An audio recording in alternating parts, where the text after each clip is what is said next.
Hello, welcome back. I'm Michael. This is Michael's back porch.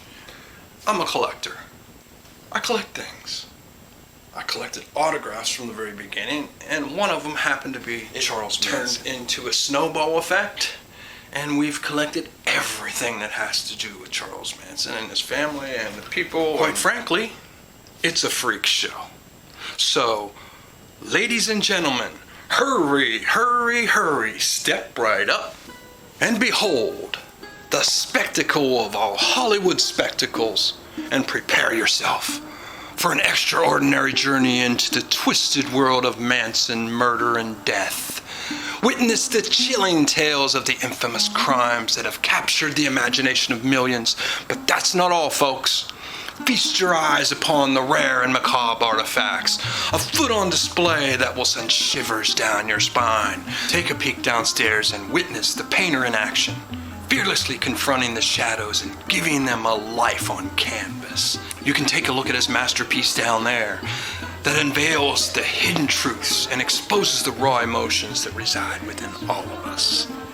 And after you've visited the painter, don't forget to visit the second floor, folks, because right now, there is the boy who visited the cult leader. Not only did he visit the cult leader took over this boy's mind. He's up there right now, folks, and you can talk to him as we speak. So hurry, hurry, hurry. It's open now. We're taking tickets over at the booth.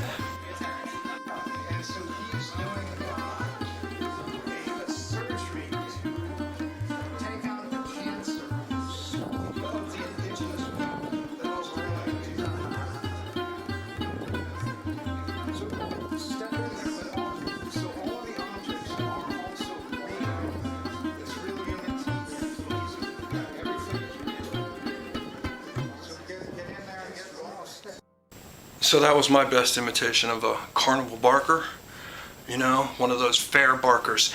I'm from Ohio, and I used to go to the Canfield Fair all the time, and people from Ohio, they'll probably recognize the Canfield Fair, and some of the people might be my age to even know what I'm talking about. But there used to be freak shows, and they used to have all those people, the guy that would pound, and, you know, the mermaid lady, everybody was there, and I was mesmerized as a kid. So, you know, it wasn't really Manson that made me weird. It started at probably the Canfield Fair. Back in Hollywood, the Museum of Death is now open again. It was closed at one point, and now it's back open again. That was opening night. I met Joe Coleman that night. For those of you who don't know who Joe Coleman is, Joe Coleman's a famous painter. But that's not what I really like about Joe Coleman, because I can't afford his paintings anyway. They're too expensive for me. They go for like $250,000, and they are the most, some of them are pretty gruesome. One of them was of Charles Manson. Most people have probably seen that. And that's not really the reason I like Joe Coleman either. I mean, he painted Manson, yes, of course he painted him, and the painting's a really cool painting. It's in some museum. He was talking about it that night. Got to talk to him for like 2 hours. That was the greatest thing in the world to me. I was so excited. And that's the whole thing about this whole Manson back porch, whatever it is kind of thing, man. It's about to get out there, first to do a lot of hiking, do a lot of exploring, seen a lot of things, touched a lot of famous things, probably been around more famous people, because, I mean, all kinds of things happen because of following and collecting something, you know? So it's not just about Manson, Manson, Manson all the time, but the reason I went there is because I'm part of this Museum of Death. It's on the second floor.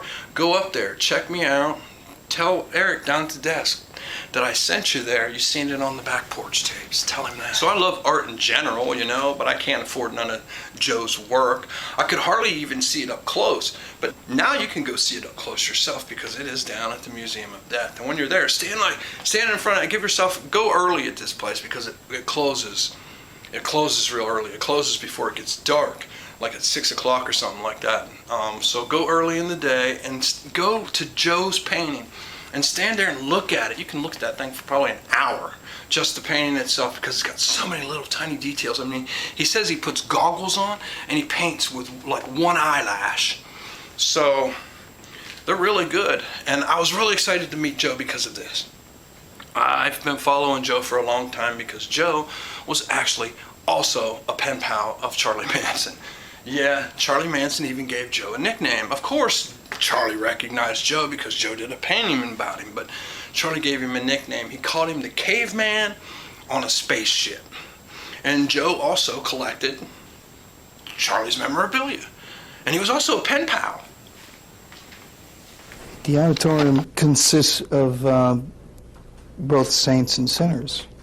We have here a lock of someone's hair. It's Charlie Manson. This is a reliquary that contains a piece of Jesus Christ. Supposedly it's the bone marrow.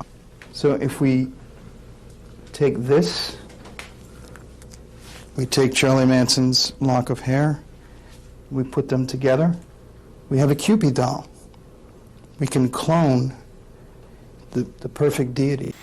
Joe's got some crazy stories too. He used to be a performance artist. He used to blow himself up.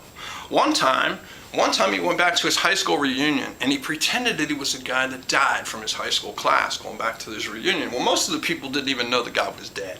So Joe went back as him. He introduced himself, took a bunch of pictures with everybody, and then he blew himself up and he was gone. He disappeared. So people thought he got murdered on stage. They called the cops. The cops came and came to the realization, wait a minute, the dude that was killed tonight, he's been dead for 10 years. That's Joe Coleman. You remember Bob Barker from The Price is Right? Come on down, guy. Come on down. You're the next contestant. He hated. It would have been crazy if it would have been Joe Coleman was the next contestant on The Price is Right, because Bob Barker hated Joe Coleman. He hated him so bad he got him arrested one time. Yeah, you ought to check Joe Coleman out. So the Museum of Death is back open again. And if you haven't been there to the first one, hey, you can check out my video. I have a video. Boom, it'll pop up over here, I think. I don't know which way it is. It kind of throws me off. It's over there, I think. It'll pop up. Check it out. Last time I was at the Museum of Death. Now they don't allow you to have pictures, so I'm not going to show you any pictures while we're there. I can't even really show you what Joe was talking about. We stood there and talked to him for like 2 hours. I got his autograph. Make sure you go up on the second floor and check me out and say peace while you're there. Tell Eric at the desk. Back porch tape. Did you know the door that was on the front of Sharon Tate's rental house, the one that had pig written in her blood, did you know it's coming up for sale? It's not at this Museum of Death yet, but it could be one day. Maybe JD will outbid the other guy that's probably going to be bidding for it. But yeah, the door, if you didn't know, is up for sale. So Google it, read all about it. It's coming to Julian's auction house here soon, so if you want to get a catalog on that, that'll probably be a collector's catalog that'll sell for...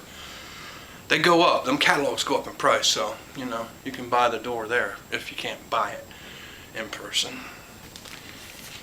Let's get back to this letter, and right now it's like 104 degrees outside, and I'm in a garage that has no air conditioning, so you can imagine how hot it is in here. It's probably like 104. It sure feels like it's 104. So I'm going to get back to reading this, maybe in the air conditioning somewhere. And do you know there's such a thing as tourism for weather? Like right now, this week, there's supposed to be 131 degrees tomorrow in Death Valley. 131 degrees. The all-around high temperature was supposed to be 132. That's debated. They say, whatever. 132 in Death Valley. I don't care what it is. 130, 130, it's all the same. It's hot. But it's supposed to be 131 tomorrow, and the next day on Sunday, it could actually be 134. It could actually break the all-time record. And you know there's people right now that are traveling to Death Valley to be in that heat? Would you go there? It's 104 outside. I'm headed there now. Not to Death Valley, to the heat. But anyway, would you go there? I sure wouldn't. Till next time, peace.